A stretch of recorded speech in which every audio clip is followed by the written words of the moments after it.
Everyone, good morning, welcome back to my channel. এখন বেজে গেছে প্রায় 12টা। তো আমি একটা কাজ করছি, আজকের ভিডিওটা বা ব্লগটা দেরি হয়ে গেল একটুখানি শ্যুট করতে, কারণ সকাল থেকে একটুখানি ব্যস্ত ছিলাম। বোনকে কলেজে দিয়ে স্টেশনে দিয়ে এলাম, ও ট্রেন ধরে কলেজ গেল। আর আমি একটা কাজ করছি, সেটা তোমাদেরকে দেখো। আমি এখানে গোবিলস ভরছি। এই গোবিলসগুলো কিন্তু আমাদেরকে পাড়াশেই ভরতে হয়, তাই জন্য একেবারে এক বাক্স আমি গোবিলস একদম ভরে রেখে দিচ্ছি। দেখো এখানে অনেকগুলো কাঁচের শিশি আছে, এটা ছোট শিশি। আর এই শিশিটা আমার 1 ঘন্টা মতন টাইম লাগবে ভরতে। এই গোবিলস ভরার কাজটা কিন্তু আমাদের বিনয়মাই করে থাকে, আমি আজকে করছি।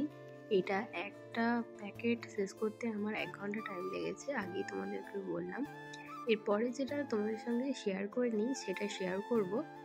আমরা ভাইজাগে যেদিনকে মেন সিটি ট্যুর ছিল, সেদিনকে আমরা একটা জৈন রেস্টুরেন্টে আমরা এরকম ইডলি পেঁয়াজ রসুন ছাড়া করেছিল। আর এখানে সাম্বার, একটা মিঠা চাটনি, তার সঙ্গে নারকোলের চাটনি দিয়েছিল, সেটাও তোমাদের সঙ্গে শেয়ার করলাম।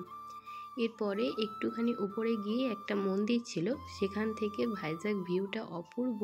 আর এখানে বোগনভিলা গাছটা একদম ছোট্ট মতন, কি সুন্দর তোমার ফুল ফুটেছিল, তোমাদের কি বলবো।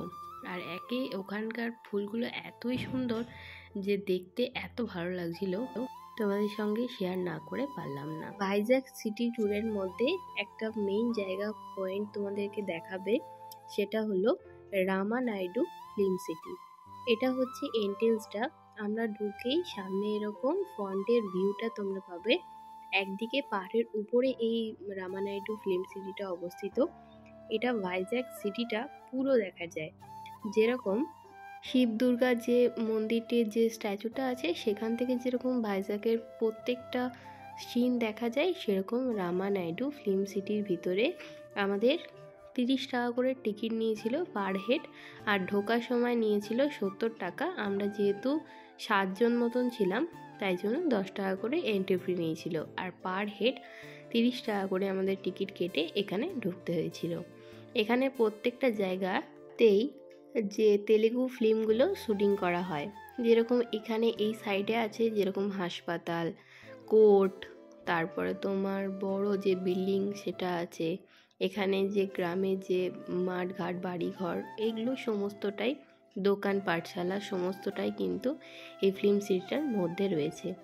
আর এই ফিল্ম সিটিটা প্রত্যেকটা জায়গায় কিন্তু খুবই সুন্দর আর পরিষ্কার পরিচ্ছন্ন। এখানে ওরা মনে হয় প্রি ওয়েডিং শ্যুট বা তেলেগু মুভির সমস্ত রকমের শ্যুটই কিন্তু এখান থেকেই করে।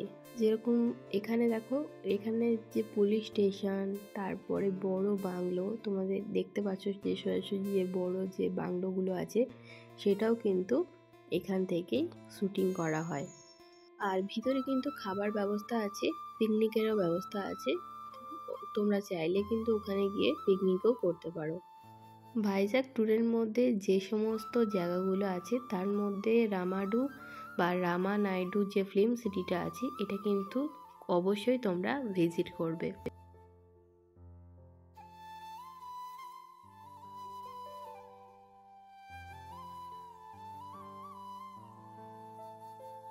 জায়গাটা কভার করতে 1 ঘন্টা মতন টাইম লাগবে, খুব একটা বড়ও নয় এবং খুব একটা ছোটও নয়, আমাদের ওরকমই টাইম লেগেছে। আর এখানে একটা মিউজিয়াম আছে, সেখানে আমাদের ফটো তুলতে অ্যালাউ করেনি। ওই মিউজিয়ামে পুরনো দিনে যে সমস্ত ক্যামেরায় এডিটিং বা ভয়েস ওভার, যে সমস্ত ক্যাসেটগুলো রেকর্ড করা হতো, ক্যামেরা, এই সমস্ত কিন্তু অনেক অনেক বছরকার পুরনো জিনিসপত্রটা এখানে রাখা আছে। এখানে যেরকম অ্যাকশন মুভির শ্যুটিংগুলো হয়, সেই শ্যুটিংয়ের জায়গাটাও কিন্তু এখানে আছে। তোমরা অবশ্যই ওই মিউজিয়ামটা একবার হলেও ভিজিট করতে পারো। ওই মিউজিয়ামে ঢোকার জন্য কিন্তু কোনো পয়সা লাগে না। আর ভাইজাগে সব থেকে ঘোরার টাইম হচ্ছে নভেম্বর থেকে জানুয়ারি ফেব্রুয়ারি, এই 4টে মাস। তারপরে কিন্তু কোনো মতেই যাওয়ার চেষ্টা করো না, এখানে প্রচণ্ড পরিমাণে গরম পড়ে।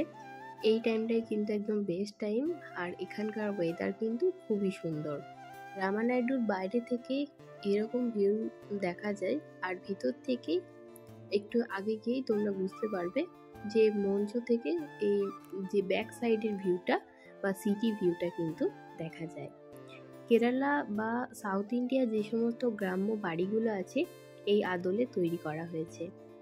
অবশ্যই কিন্তু আজকে রামানাইডু ফিল্ম সিটির তোমাদের ভিজিট করিয়ে দিলাম। কেমন লাগলো ভিডিওটা অবশ্যই তোমরা কমেন্ট করে জানাবে। ভালো লাগলে অবশ্যই আমার চ্যানেলটাকে সাবস্ক্রাইব করে দেবে এরকম নতুন নতুন ভিডিও দেখবার জন্য। আজকের জন্য এটুকুনি, আবারও অন্য কোনো ভিডিও নিয়ে হাজির হব।